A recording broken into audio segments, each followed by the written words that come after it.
Hey beauties, it's Riri. If you're new here, I'm an over 40 lover of all things beauty, and I love showcasing indie brands here on my channel. If that sounds like your cup of tea or double shot, please consider subscribing and giving a video a thumbs up. If you want to see more of me, then turn the notification bell on so you never miss an upload. Welcome back to another day of Derissmas. This is our 31-day video marathon, y'all. And I hope you guys are having as much fun as I am having. This is going to be a super chill, very casual Q&A. I really like to do Q&As because I think it's really an opportunity for us to get to know each other more, for you guys to ask me questions and stuff like that. And also, anytime you ever have questions, just comment and ask me. I'm an open book, you guys know that. So I have my son's old decrepit phone here. This is where I watch other people's playlists, and I sent the texts to myself on this phone because, you know, I film on my phone. Anyways, I asked you guys to ask me questions and said no holds barred. Ask me anything. It does not have to be makeup related, so we're gonna dive in. First up, what made you interested in doing makeup, and what was it that made you realize that you had an art for it? I actually have done makeup on other people for longer than I've enjoyed it for myself. I got my first makeup at 12. I enjoyed makeup, but it was not something that I was like passionate about or anything like that. But we grew up very poor, so every Halloween I just kind of concocted these, you know, grand schemes and ideas to do Halloween costumes on myself and my brothers and my sisters. So I feel like doing that and seeing just the transformative properties back then when I was like, you know, 13, 14, 15 years old, I really loved it. I really loved, you know, kind of the power of the makeup and seeing somebody transform from this to this. Really loved it. Then I had friends in high school that I would do their makeup, and I really enjoyed doing their makeup. Of course, I wore makeup and I liked it, but it wasn't ever anything that I was super passionate about. I never saw myself ever in a million years going down the route of let me do makeup. And then kind of even moving forward, like when I worked at Food Line, I worked there for 5.5 years, and I was kind of known for my eyeshadow looks because I would do crazy bold colors and do like 3 different colors and do 3 different shimmers, and I always just kind of wanted to look a little different because I don't like to look like other people, truth being told. And of course we had to wear a uniform. So that was my way of really just kind of showcasing, hey, I'm different, and hey, I don't want to look like everybody else. It wasn't really until I was like 26, 27 years old, I was working at a little ballet shop, and all the girls that worked there and the owner, I love her to death, they all wore like just beautiful makeup and beautiful clothes and very, you know, kind of more girly. It's very girly and very feminine, and like matching earrings with matching nail polish, with matching, you know, hair clips, or, you know, whatever the case was. And I thought it was so beautiful. And I really loved that when I was, you know, working there, I could wear what I wanted to. You know, we could dress up. You could wear a dress if you wanted to, or wear slacks and a blazer. And that kind of really kind of shifted me doing it for proms and doing weddings and doing it on other people and really loving that aspect of it, to kind of shifting the attention to myself and me really wanting to kind of deep dive into makeup and really educate myself and read books and just sit and practice, just sitting in front of my mirror and practicing. I've always said that I think that makeup is a beautiful art form, and it is art, and we all view it and interpret it in different ways. So I never judge somebody else. I don't, you know, especially here on my channel, I want everybody of all skill levels to be able to come to my channel and gain something and learn something, and or be able to do the looks that I create. So it wasn't until later in life that I was like, man, this is what I'm meant to do. This is fun, and it's also an outlet for me, for my mental health and stuff like that. I love the transformative properties of it. I love that you can go, you know, like today, I'm just very warm and glowy and yummy and dewy, and then, you know, tomorrow I might not want to wear makeup, and the next day I wanted to wear blues. Yeah.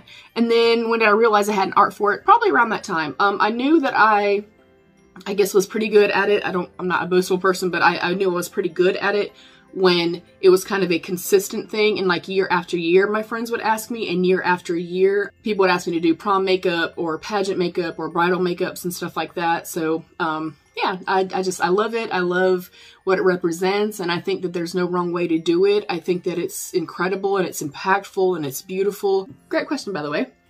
Next up, where would you most love to travel to? This was asked by Kate, hey girl, hey, and the other question was asked by Crystal. my dream on my bucket list, honestly probably number one, it is number one on my bucket list other than meeting Pink, is to go to Ireland. I am part Irish and I've been obsessed with Ireland since I did a report many years ago in school. The landscape, the beauty of it, everything about it. I've always wanted to go to Ireland. I have a few very special pieces of jewelry and little pieces that I got through QVC. They do an Irish special, the Rose of Tralee celebration every single year, and I love watching that. I want to go there so bad, you guys. I hope I get to go one day. And if I do go, I want to go for like weeks, like 2, 3, 4, maybe never come back weeks. Great question. Kate also asked, is there a product you wish you would have bought, but now it's unavailable? If so, what? I don't think so, you guys. I don't really have, I guess, the mindset of like, oh, I have to have this, or like feeling like I really missed out on something. I don't think so. I don't feel like I've missed out on things. I mean, I bought things that I don't like and wish I wouldn't have bought them. Does that count? Next up, Miss Tanya asked, what is your favorite indie brand and then your favorite luxury brand? I haven't tried very many luxury brands. I've basically only tried like Pat McGrath and Charlotte Tilbury. I guess Natasha Denona is considered more luxe. And honestly, I view them kind of all equally. I don't really have like a favorite. My favorite indie brand, I have different ones for different reasons, if that makes any sense. Like JD Glow are my all-time favorite single shadows. They're beautiful, they're full, they're high shine, they're impactful. Rebel Rouge Labs, I've been with her basically since the beginning, and her aesthetic, her attention to detail, the quality, everything about like the branding itself and the aesthetic of the brand. It's not the kind of run-of-the-mill type of makeup. It's very edgy and grungy. She creates musical playlists to go along with her releases. Her latest release, the Bubblegum palette, is gorgeous. I really love Gourmand Girls. I love Nomad Cosmetics. I love Glamlight.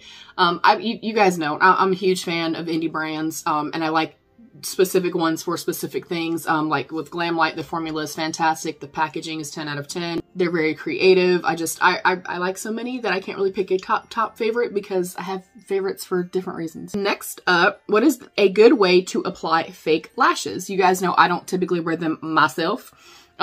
The best rule of thumb for me, and when I'm applying them on a client or on a friend, whomever, or on myself, first and foremost, take it and put the lash across your lash line, you know, your own lash line without any glue or anything on it.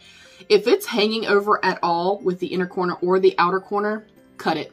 99.999% of the time, I will see people with lifting eyelashes and or they're hanging off the edge and it's just not flattering. It then brings the eye down. And we don't want to bring our eyes down. So definitely trim your lashes to fit your actual eye shape. Then when you put the glue on, you want to wait. Put the glue on and then apply your mascara. Do something else. Do your blush. Do whatever else you're going to do for a minute or two. Then go back and apply. The way I personally like to do it, say, you know, I'm by myself, not talking to y'all. I will hold my mirror even, 100%, and then I'm going to lean my head back just a little tiny bit. I'm going to take it, we're going to pretend that this Q-tip is a lash. I'm going to hold it with a lash tweezer or a lash applicator. I'm going to lean my head back just slightly, and I'm going to keep my eyes about halfway open. I'm not going to open my eyes. I'm not going to close them all the way. I'm about halfway open. I'm going to take, this is the tweezer, my lash is right here. I'm going to place it to the center of my lash first and make sure it's adhered. Then I'm going to release and I'm going to press, press, press, press. Then I'm going to take my little tweezer and I'm going to blend my lashes together seamlessly.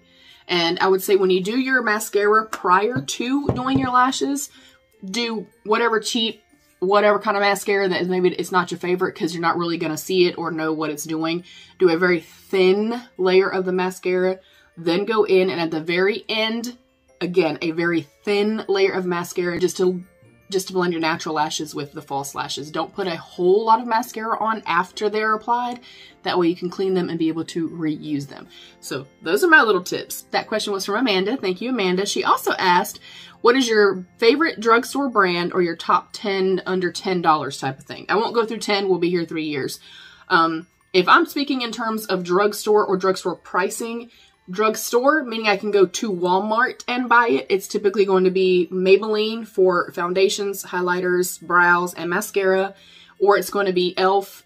Some Wet n Wild, but overall speaking, e.l.f. I feel like is a little bit better quality, in my opinion, than Wet n Wild is. And then if we're looking at drugstore pricing, meaning quite affordable, Juvia's Place, 10 out of 10. Phenomenal. They do sales all the time. And then ColourPop. Phenomenal. They have a full range. They have color cosmetics. They have complexion. They have skin, as does Juvia's Place. So I would say those are my top. I can tell you a couple of my all-time favorite products that are under $10 from the drugstore. From the drugstore, we have the Maybelline Sky High Mascara, the e.l.f. Halo Glow Setting Powder, the Ulta Beauty Ultra Slim Brow Pencil. Those are probably kind of up there in my top. So good question. Thank you so much. All right, next up is, this is at This Old Mama. Thank you for asking. What is your favorite foundation? It used to be, and it's still right there, the Wonder Beauty Nude Illusion Liquid Foundation. The shade range is trash. They need to work on that. But it got taken over by the Yensa Silk Serum Foundation. I love that foundation. If you are somebody like myself that you do have more dry, dehydrated skin, you have some texture, you're more mature, it's beautiful. It sits on the skin so incredibly well. It looks like skin, but there's a little bit of a lit from within kind of luminescence to it. It's stunning. It's so beautiful. It blends well. The coverage is beautiful. I love it. Highly, highly recommend if you have my skin type. Next up, Miss Yvette. Hey girl, hey. What is on your bucket list? Going to Ireland, of course. I would love to meet Pink one day, and I want to meet Terry Crews. I know that sounds very strange, very random. I'm just a huge, huge fan. I would love to meet him. Pink is my all-time favorite, her and Celine Dion. Pink and I are the exact same age.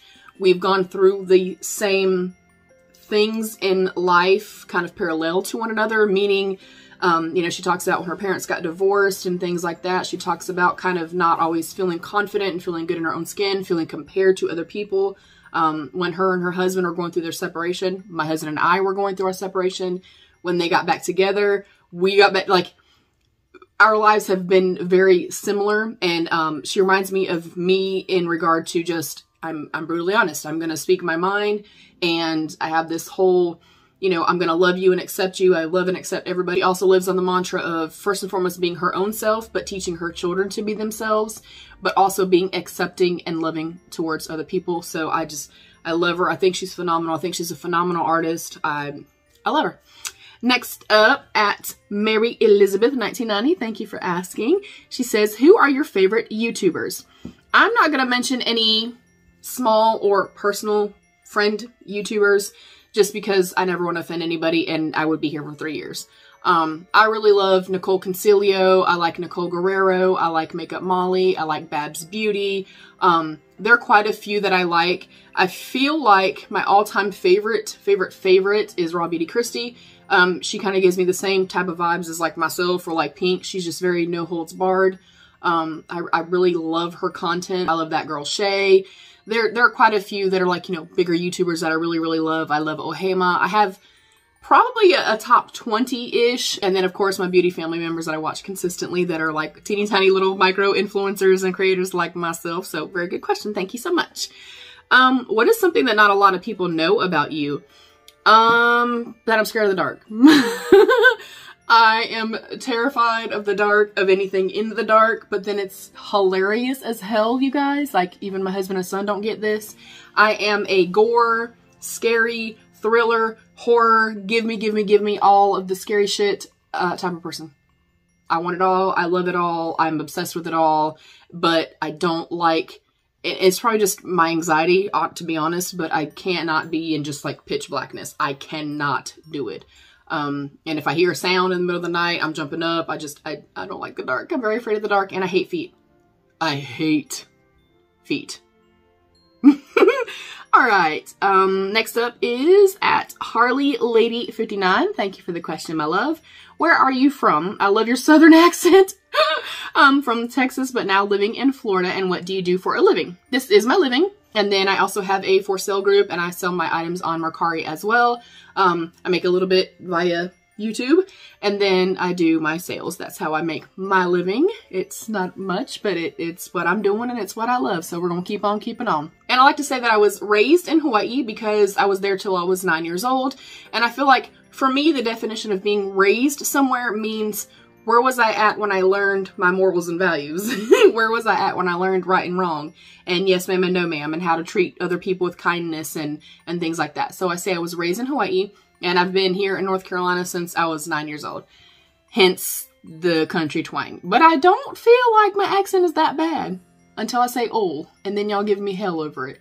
I can't help it, y'all. I cannot help it. Also, I love that you live in Florida. That is where my grandmother lived for many, many years, and that is where my best friend lived before she passed. Florida is hot, y'all. I complain about North Carolina, but oh my gosh, when I went to visit my friend, I said, hey, what's the weather like? And she said, girl, it's hot or mo hot. Moving on. Little Miss Nat, hey girl, hey, I love you, P.S., by the way. She said, what is your go-to fast food order? And then what is your favorite ice cream? My favorite ice cream of all time, of all existence, ever, ever, ever is Haagen-Dazs white chocolate raspberry truffle, which I can never find, and it makes me so mad. But I'm not an ice cream person. I'll preface it by saying that. If I want ice cream, that's what I want. And then, and I don't remember the brand, I'll try to remember to put it here, but my son got it recently when he visited for Thanksgiving. It's called Terrific Cheesecake, but I don't know who makes it. Delicious. And I still don't have full taste back, so if it's delicious with like not tasting it all the way, it's delicious. But those are my favorites. Go to fast food order. I don't really do fast food very often. I'm not a fan of fast food. I'd rather cook homemade stuff. But I really like Arby's. If I get Arby's, I get the roast beef with a slice of Swiss cheese and then mozzarella sticks or cheddar peppers. Or I like subs. If I can get a steak and cheese from somewhere or an Italian sub, that's kind of more my vibe or my style. And then if I can get fried pickles from somewhere, I'll take some fried pickles. All right, next up, I think we'll do maybe a couple more, you guys, and we'll wrap it up. I'm so sorry this gets long. Y'all, I talk too damn much. I really talk too much. And whenever I didn't answer here, if I didn't answer your question this time, I will save these in here and we'll do another follow-up Q&A. So ask more questions if you want to. But I didn't forget about you. I have them all here, you guys. Okay, sorry if you've already answered this. Oh, this is iMartinez3442. Hey girl, hey. She's such a wonderful supporter. You guys all are. I appreciate y'all so much. Sorry if you already asked this, but what made you want to create your own channel? Ooh. And is it like what you expected it to be? I've told the story a few times, but I like that someone's asking it now. I've been here for almost 5 years. Woo, child. When I started my channel, I think I was, what, 30? Oh, Lord, how old was I? 38? Something. It was kind of coming on the back end of YouTube really being huge and makeup really kind of coming on the scene in a grand way, meaning massive influencers, meaning, you know, makeup influencers and makeup people were really starting to kind of get paid a lot and getting gigs and, you know, getting PR and sponsorships and all this kind of stuff. So back in like 2015, 2016, 2017, I was in a lot of makeup groups on Facebook and I was well received. I would go live, positive feedback, things like that. I started noticing, though, in these groups, and at this time I was probably 35, 36, somewhere around there, I started noticing that, first of all, if you were older, you kind of got shit on in those groups. If you were unskilled or not on their playing field, you were trash. And it was a lot of negativity and a lot of belittling other people and bullying and stuff like that. And this was from, you know, kind of a younger demographic of girls in the groups. And I didn't like it. I didn't like it at all. And I would invite friends into these groups because I was in the groups and I was going live and stuff like that. And my friends were getting shitted on and they were getting picked on and bullied when they would post images and stuff. And I was like, wait a minute, this is an art form. There is no wrong way here. There is, no, well, if you're better or worse, then you're going to be praised or be belittled. I don't believe in that, and I don't like that. First of all, we all start somewhere. So seeing all of this, and kind of being the protective person that I am, and then also being tormented and bullied when I was younger, that was the thing that kind of made me wake up and say, something's got to change. Something's got to give. So I started my group in Facebook where it was just come as you are. Everybody's welcome. If you hate makeup, if you love makeup, if you're great at it, if you suck at it, if you feel like you're the best, if you feel like you're the worst, any age, sex, creed, color, whatever, everybody's welcome. And from there, I would do lives and do makeup and showcase makeup and stuff like that. And then my beauties in the group, they convinced me like, girl, you should start a YouTube channel. I feel like we need your energy. We need your vibe. We need somebody like you that's, first of all, you're not going to be kissing brands' asses. You're not going to lie and say that something's great when it's not. That kind of thing. I feel like at that time, there wasn't a whole lot of that in the kind of beauty spectrum here, you know, on YouTube, other than maybe like Raw Beauty Christy. So based on my beauties, you know, I started my YouTube channel. And it's been slow going, but I'm proud of my channel. I'm proud that I am staying true to who I am, especially in a world of fake people and, you know, overly filtered content and things like that. I'm very proud of the journey that we've been on together. And is it anything like I thought it would be? No. Absolutely not. I kind of had this idea in my mind back then, 4.5, 5 years ago, very close to, where I was like, I felt like I was getting in at the right time, and I was like, hey, you know, my anxiety and my pain level and not being able to work outside the home, I'm going to come on here and I'm going to get 1,000 subs so fast, and I'm going to, you know, things are going to happen for me, and I'm going to get this and that. And no. Literally, unless you get the luck of the draw, the luck of the algorithm, that's not going to typically happen for most of us. And since I've just kind of not put pressure on myself in the way that I was at the very beginning of my channel, and it's been so much more rewarding, and I'm loving it so much now. That is it. I'm going to stop here for now. Thank you to the beauties that asked questions. I will keep these questions in here, so if you guys want to see a part 2, or 3 or 4 or 5, or whatever the case may be, y'all let mama know. I love you, beauties. Thank you so much for being here. Stay happy, healthy, and safe. And of course, be your own best beautiful. Bye, beauties.